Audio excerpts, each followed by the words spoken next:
Welcome, everybody. Today I'm doing my 6th interview in the Cameras for Girls series, where we speak to journalists and photojournalists, documentary photographers in Uganda. And today I'm here with Miriam Namutebi. She's a 27-year-old. She counts herself as less talkative, she says, which means that she listens more than she speaks, which sometimes I have a problem with. I think I talk more. She graduated Industrial Fine Art and Design from Macquarie University, and yes, has been a lover of photography from the time she held her first camera at the age of 17.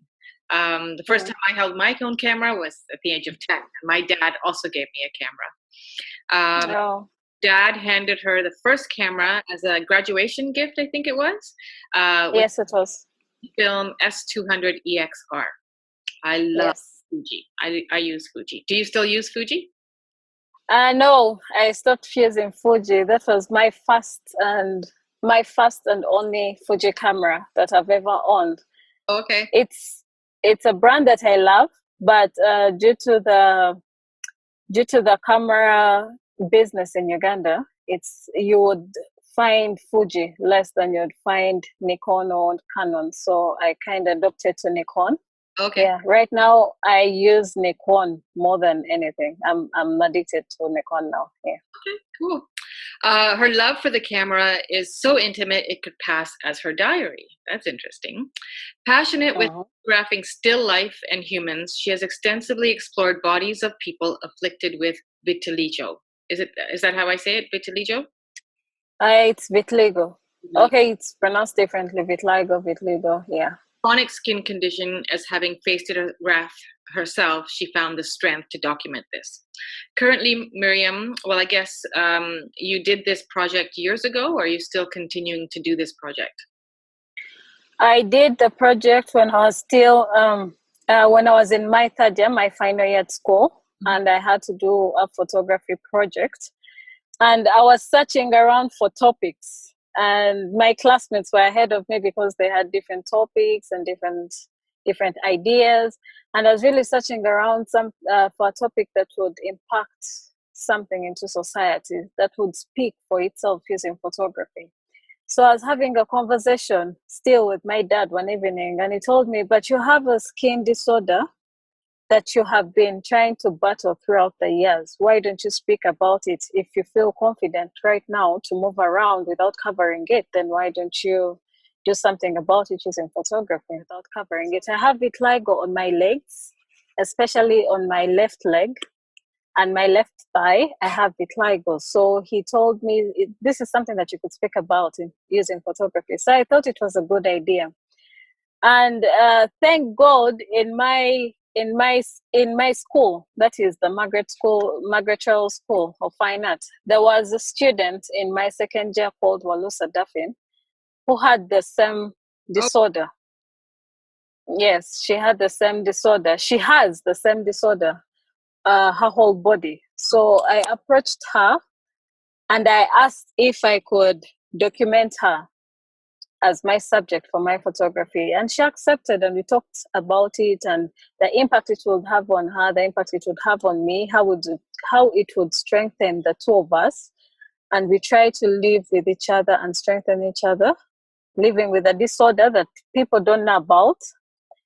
People have so many myths attached to it, but also to show the strength of having to live with something. And you have to face society with a tough skin, yes. And I did that using photography, and I did it for my final year. Yeah, I'm glad her image won an award in the Uganda Photo Press Awards for 2015 in the creative category. You were still in school at that point? Yes, in 2015 I hadn't yet graduated. I graduated in January 2016. Wow. Yes. So can you tell us a little bit more about vitiligo and what it does to the body? Yes, vitiligo, according to my research, this is research that I've done over the years, and I've talked to more people that have the disorder. It's a disorder that leads to the loss of skin color. in different parts. Yes, in different parts. Especially if the person is a black person, they'll turn to white. But even if they are white, they will get the patch. They'll get white patches, more white patches on their body. So it really gets you at any point in life. It gets you at any age, any body part. So I wasn't born with vitiligo. I got vitiligo in when I was in my primary 3. Okay. I noticed a change of skin color on my right leg, next to my ankle. I noticed a change of skin color. And at that time, I didn't know what it was. I hadn't seen it anywhere in my life. So I was a little bit disturbed by my skin changing colors. So, and because I'm in a society that has a lot of myths attached to such a disorder, the skin disorder, I was faced with so many comments in my life. I had to move around with a black body, but white patches on my legs. So I've literally spent most of my life having to explain to people that this is not contagious. This is not, it's not painful. I'm always asked, does it itch? Is it painful? Can I get it? Stuff like that. So I've spent most of my life having to explain myself to people. And it's something that I wouldn't wish someone, especially at a young age, like the time I got it in primary 3, I wouldn't wish someone at that age to go through what I had to go through. I had to face, my parents had to face this wrath of vitiligo with me because they had to do research. They went as far as China, as far as Rwanda to get me medicine. But at a certain point, I realized that this is something that I can't change because I've tried medication and I can't get back my skin color. So seeing other people having to cover up, having to explain themselves, I started putting on skirts in public in my secondary. That's when I felt the confidence to put on skirts and leave my white patches out because I was tired of explaining myself to people. Yeah. So over the years, I have felt more beautiful with my white patches. I like them now Unique. because they are part of me. Yep. Yes, they make me unique. They are something that is part of me in my life, and it has also helped me to meet and explain a condition that I might have little knowledge about, but at least I've impacted people and I've encouraged others to live with the same disorder that I do. Walusa Daphne, when we held the exhibition after my final year, when we held the photography exhibition with her images, she sent me a message and she told me, thank you so much. I feel after all the photo shoots we had, after all the sessions we had, all the research we did together, because I involved her into the project and we did research together. We sought for ideas together. We carried out photography, photo shoots and failed. We failed over like 3 times because she was like, oh no, I'm tired of this. This is not right. How will people see me? So we tried over 3 times and we failed. And finally we got it. And we're happy about it, about the images that came out. And on top of the images, the reaction it had in the public, the people who viewed the images, I still, that is 5 years ago, 5 years after, I still get people who call me and tell me, I would love to have that image I saw over the internet. I would have to love it in my home. I would have to love it in my sitting room. It speaks, it's powerful.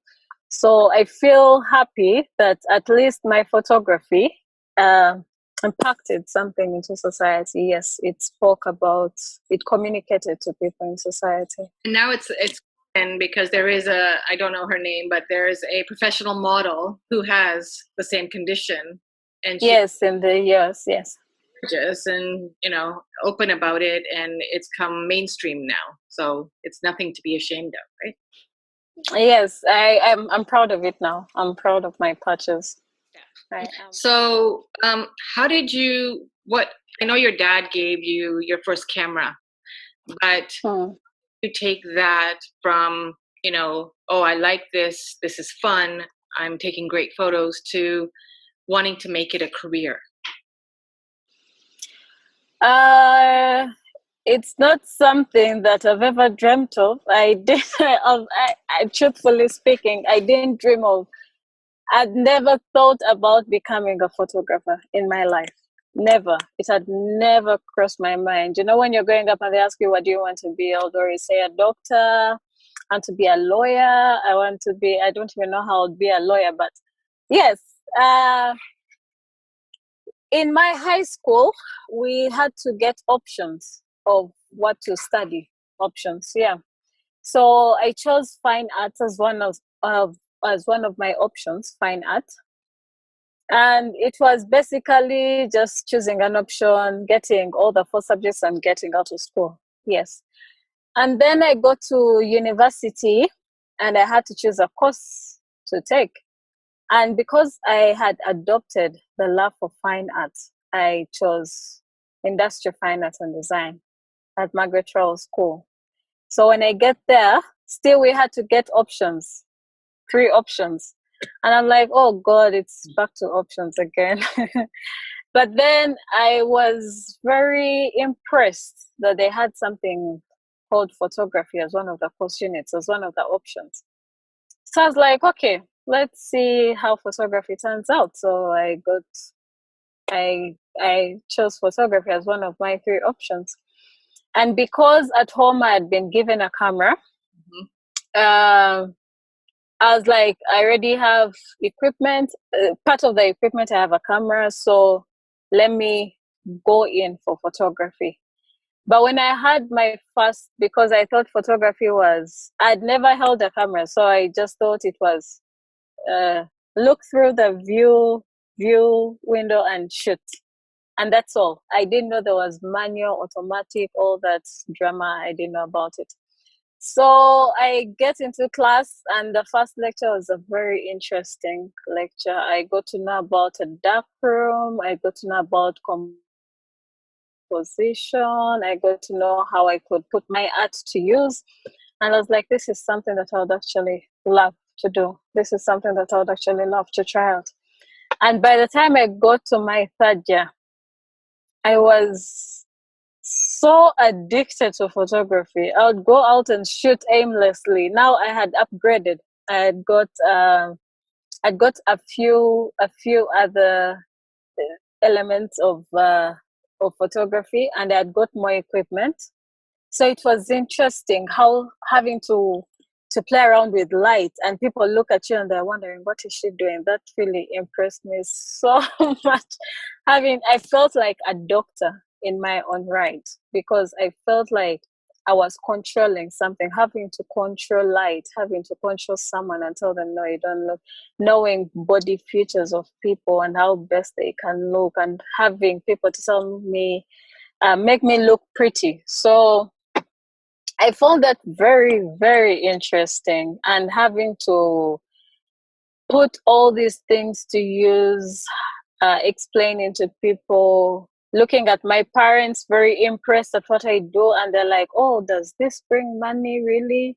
And then I'm like, oh, guys, you will have to cut me off, because now I've started photography and it's quite interesting, and it's very it's very nice. So they were so impressed. And I made sure that I do my coursework from home, so that I could involve my parents in my journey, in my education journey, and explain to them that, yes, this is news. This is something new that you had never maybe thought about. You see people becoming doctors, nurses, lawyers, but you've never seen someone go out there and study photography for 3 years.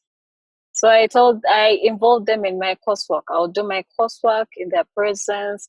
I would show them what I've done, the images that I've taken, and they were quite impressed. And it was very interesting. So when I came out of school and I went to the New Vision to ask, I walked into the New Vision to ask for a job. So I hadn't even graduated, but I was tired of being home. So I did ask my graduation, my lecturer, my university, my photography lecturer. I asked her if she knew of a place where they would employ someone who was not yet graduated. And she told me, Miriam, I won't lie to you, but you have a small portfolio so far, but you try walking into the new vision. And I did walk in, and I told them I've come to see the photo editor. And so, do you have an appointment? I'm like, no. But there's something I would like to show him. So I faced him, and he is one man who really appreciates talent and receives everyone the way they come in. So I told him I studied photography, I haven't graduated, but I'd love to try out working with a new vision. So he told me, bring a portfolio the next day. So truth be told, I didn't have a portfolio. So I went back home, searched on the internet, how do they make a portfolio? Now, because I didn't want to show my lecturer that I've gone through 3 years and I'd never compiled my work, I'm like, no. So I went back home, searched on the internet, how do they make a portfolio?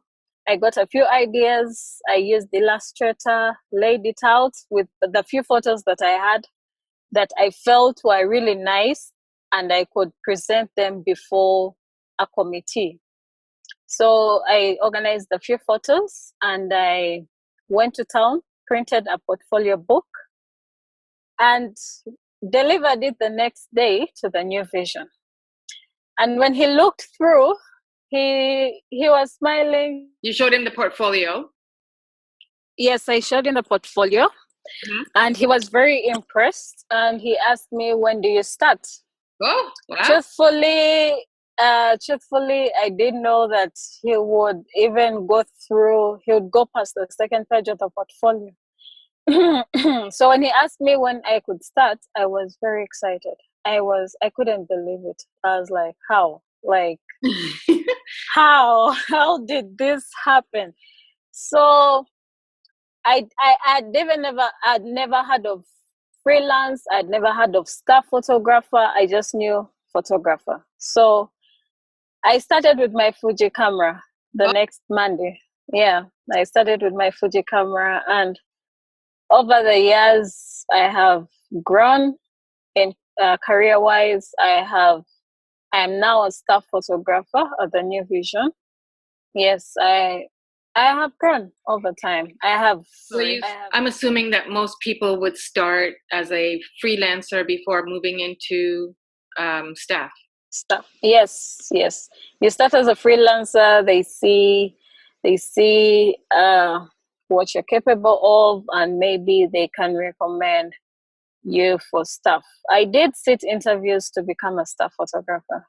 I did sit more interviews at the New Vision to become a staff photographer. I had to present a portfolio again, but this time I had quite a portfolio. Yes, I had quite a portfolio. And then I had won some awards, so I was quite confident this time around. Your journey was a little bit different because you were still in school and you basically didn't wait to graduate before knowing where you wanted to work, and you went for it. Whereas many people might have gone a different route and found a mentor first so that they can get their feet wet, but you were already in fine art. So how has your fine art degree impacted your photography, and in terms of look or feeling? Do you rely on your fine art education when you're taking photos in the field? Yes, I do rely on my fine art degree. I would say 80%, because fine art gave me the different touch to my images. I will not go to shoot and I just point and shoot. No, I'll look around my surroundings. I'll look at color. I'll look at something that I can use to bring out an element. Do I want the person that I'm shooting to stand here? Do I want them to walk out the door? Does that door look beautiful? So I even the color that I use to shoot, the way I set my camera, basing on color, basing on my environment. I shoot in manual. I don't shoot in automatic. I shoot in manual. So I'm always setting my camera all the time. I'm always setting my camera according to my surroundings, according to my environment. I like color. I'm one person who likes color for a few images, and black and white. I'm also a lover of black and white. But also, I use color to show mood in my photography. I use color to show happiness. I use color to show sadness. I use color to show what event it was. I use shadows to show different things. I use light. I play around with light. I use basically I use my fine art to take my photos. So I'm always looking out for the best composition, the best angles, the best, because at a certain point, I have to still put the photojournalism bit into it. Of course. So yes, so I'll take photos that I would love my photos to speak for themselves. So I basically look at my environment all the time. I look at my environment all the time to take photos. Yeah. So I do use my fine art a lot. Yeah. I lead a photography tour to Uganda. Yes. And I also with teaching girls photography.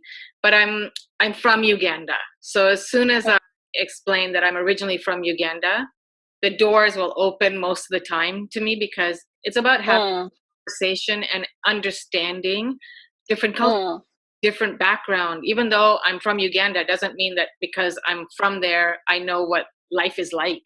So it's getting to know the community, and I'm very much into more understanding that person and their story before pressing the camera, the shutter. Yeah. So usually I have a talk with the person that I'm going to shoot. I have a conversation with them.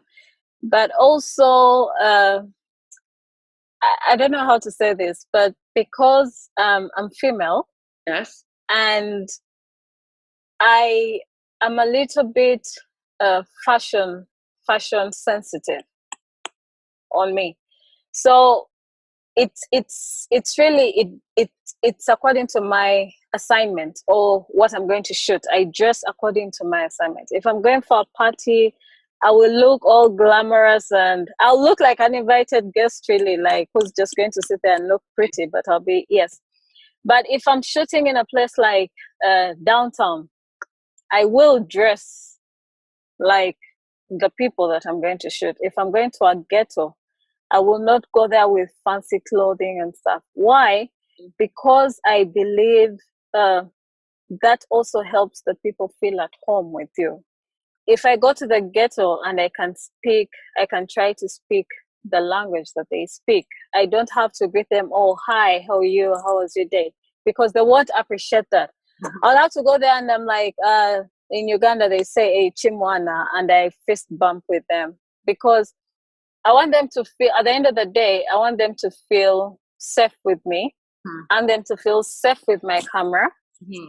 And I also want them to feel free, not to be intimidated. I explain where I'm going to take these particular photos. I will explain. And if time is on my side and financial wise, it's on my side, I won't have a problem with having a print for that person and taking it back as an appreciation that, oh, thank you for allowing me shoot you. Thank you for allowing me document you. So this is part of the product. Or I won't have a problem with shooting and letting the person view what I've taken on the camera and telling him, oh, this looks nice. What kind of stories do you tend to shoot? I usually do human interest stories. I am not very particular on what type of story that I would shoot, but I usually do human elements. Over the years, I've also added politics to the mix. Oh, you're never without subject there. There's always something.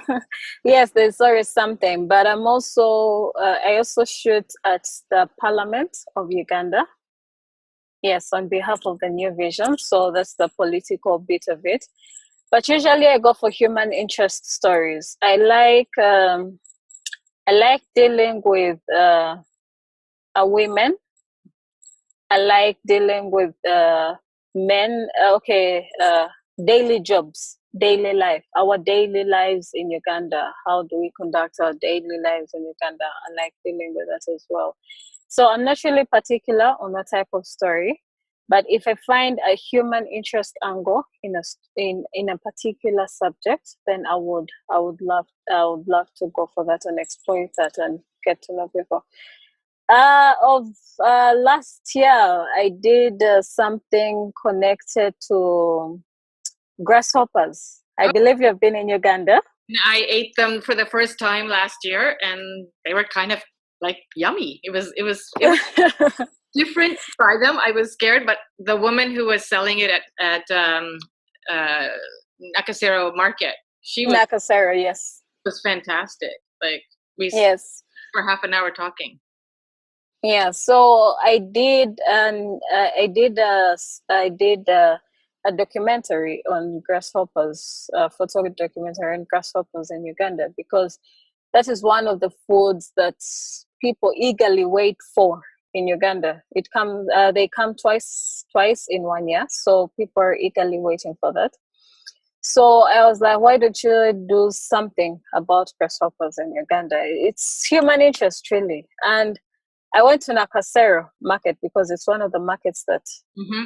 that sell grasshoppers during that month and during the month of November. So I went to Nakasero and I had a talk with the women who deal in the grasshoppers, the ones who pluck them, wash them, cook them, the different types, where they come from. Yeah, so I did a documentary about that, and it was published on the New Vision platform, on the New Vision website. Yes, and those are one of the images that I look at, and I'm proud of what I'm doing. Yeah, I'm really proud of what I'm doing because they speak to my country, they speak to my people, and they also sell my country out there. Something that someone would look at and be interested in trying out. So, but now it's a political season in the country. We are going for elections, and I am going to be on a campaign trail in December. But So also, maybe someone would say these are no more elections that we are going to hold, so these are no more images. But to me, they are not normal because I'm quite excited because I don't think this will ever happen again. We are in the middle of a pandemic yes. and we are holding elections. So there's a lot of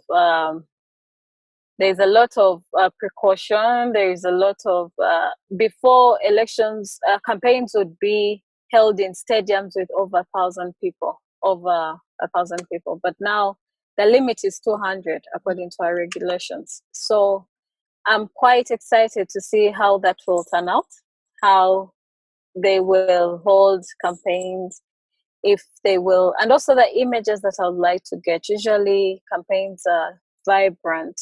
There is dancing, there is singing, there is jumping. But now, due to the restrictions, I'm quite excited about the images that I'll have to produce because personally, I don't know what to expect. So if I don't know what to expect, then people out there are also eagerly waiting to see what I will produce here. So I'm looking forward to that as well. And so Yeah. you travel all around Uganda with the campaign trail? Yes. Because I'm starting campaigns are for 2 months, because I'm covering for 1 month. I think I'll do half of the country with a candidate, Wow. or a few selected districts with a candidate. So it really depends on the campaign program of the selected candidate. Yeah. And so have you been covering the pandemic as well? Yes, I have COVID. I have covered the COVID pandemic. I worked, of course, due to the restrictions. Some people were told to work from home. but photography, I can't work from home. Mm. So yes, I did cover the pandemic. I covered Uganda during the lockdown. I covered the empty streets, the closed bars, the closed hotels, the medical checks everywhere, having to check your temperature, washing hands, and all those things that were going on during the pandemic. But I also covered parliament, because our parliament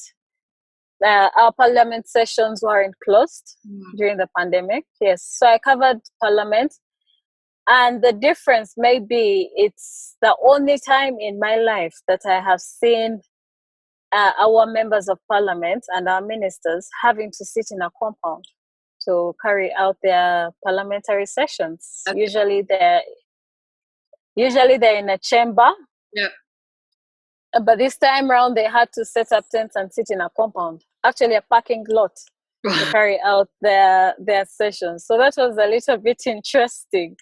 And having to see people moving around daily with masks and shields, but because we are in a society that has different people, different behaviors, different cultures, you'd find one person with a mask over their head because they're tired of having it over their mouth.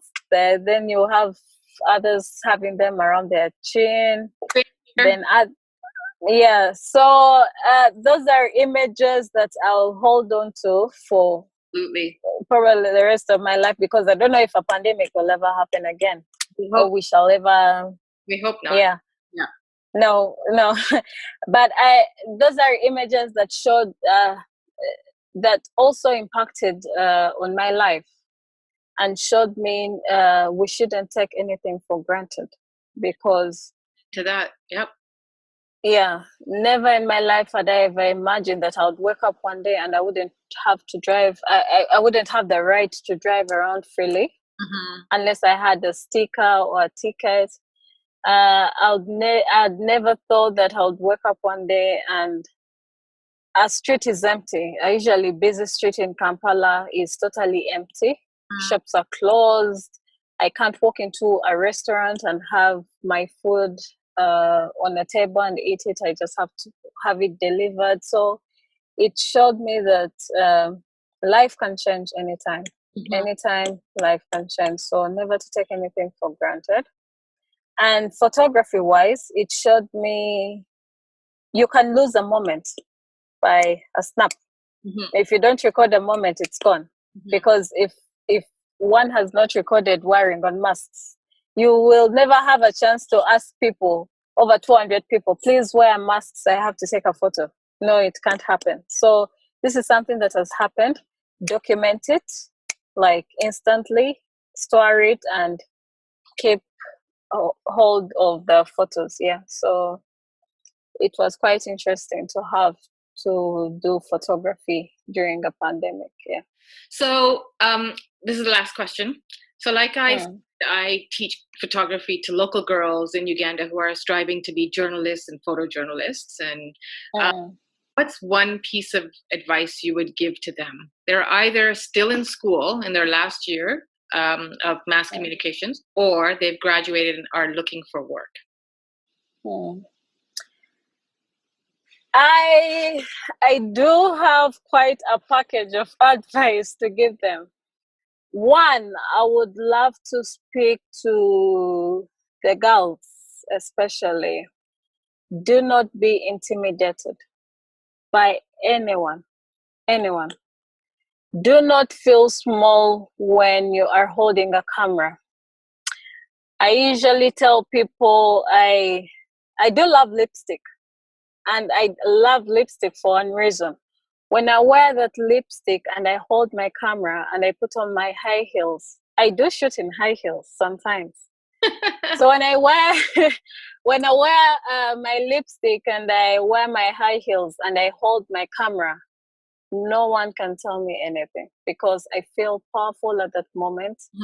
I feel like I am controlling a number of people, because they're depending on me to make them beautiful, to make them look amazing, to make them get known out there, because they will use these images over and over time.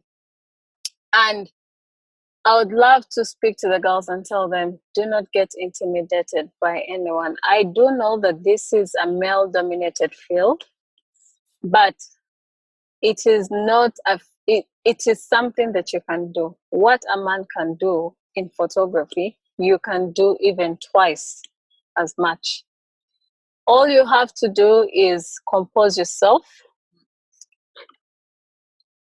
feel confident, do lots of research about photography, read and read and read. Let no one deceive you that this is all about holding a camera and going out there to shoot.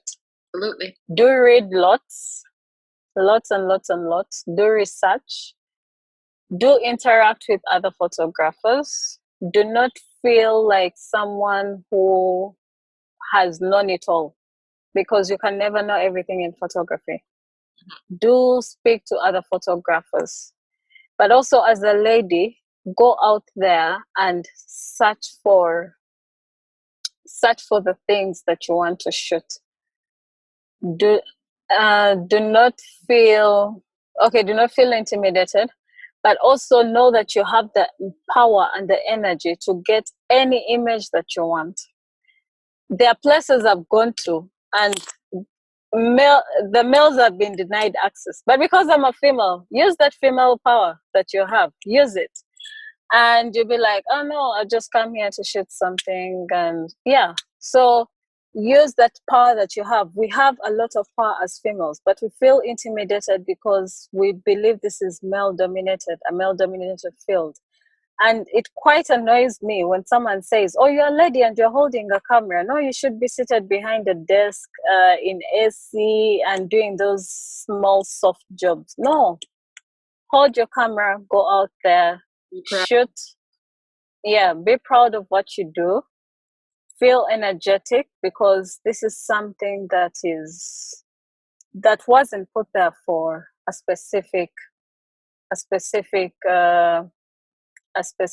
specifically for men. So go out there, shoot, read lots, share knowledge with any photographer that you find. Do not be selfish, because this is a field where we have to help each other. Absolutely. Learn lots. Yes, learn lots. Be open to criticism. Be open to guidance. Be open to advice from everyone. Even if it's a little child, be open to advice from them concerning photography. Yes, but also go out there, show your work. But also, on top of showing your work, make sure you make money out of it, because because some people will say, no, I'm giving you a platform to be known, I'm giving you this to be known, and they're exploiting you at the end of the day. Absolutely. So know your value, know the value of your work, know the value of what you do, make money out of it, but also speak to society using your photography. As a person holding a camera, you have so much power in society that you don't expect to have. Like, you look at yourself as a little girl holding a camera, but you don't know the power that you have using that camera. One image can disorganize a country. One image can disorganize a society. Also, one image can calm down a situation. So use your camera as, it's a small gadget, but use it as a voice of society. Use it as something that you can use to communicate to society. Yeah, so I would advise them to strive for what they want, to go out there and be the best photographers that they can be. Because I just want to tell the girls that small gadget that you have, that you hold in your hands and you look at as small, can take you places that you had never imagined to go to. You had never dreamt. Yes, because that's what I tell them all the time, that you have the power. You just have to use it. You have to use it responsibly, but you have in yourself and just go for it, because everybody else who's come before you has done the same. And you know, the camera is a tool, Just use it. And it's not rocket science, really. It's not rocket science. Just read as much as you can. Read. And also practice. Practice as much as you can. I always tell people, you will wake up one day and because of that camera, you'll be working in places that you have never imagined to go to. You will wake up and you'll be in Google. I've always wanted to work for Google. But I would also want to work for different photography organizations. I've always, from the time that I started shooting, I've always wanted to work for Nikon. Why? Because now that I know the end result of the camera, I want to know the beginning of the camera. I want to know how it is made, how it is made into one whole small gadget that is sold out there. But I would also want to work for Nikon, Google, United Nations. I want to explore, to know more. To explore in photography, than what I've done so far in photojournalism. Well, you'll get there. Keep going. I hope so. I'm quite excited. I hope so. I hope I do. So Miriam, it was very nice to meet you. Thank you so much for taking the time to talk to us today. And thank you for having me. I wish you all the best with your career. Thank you, Amina. Thank you for having me. I hope I do meet the girls one day when you do come to Uganda. Yeah, when I hope I do our next training, which hopefully when COVID passes, we'll be planning that. I will have you as a guest speaker and you can talk to the girls and give them some motivation and talk to them about your journey. Yes, I hope I meet them, and I hope I meet them when I am still at this age where I'm a little bit like in the same age range as them. So they can see that, someone of our age can actually do this, then I can as well do this. I don't want any girl to feel small in any job that she's doing, because we have the same energy as men, but we just look at ourselves as little people that can do something. But I feel so proud of myself when I'm standing at the same shooting range with men and I'm in my high heels and I'm taking the same photos that they're taking and I come out victorious. I feel very proud of myself. So I want them to feel the same. Use your power, use your energy. You will make it. Thank you so much, Miriam. Thank you, Amina. Thank you for having me. Take care. Have a wonderful Okay, see you. Bye.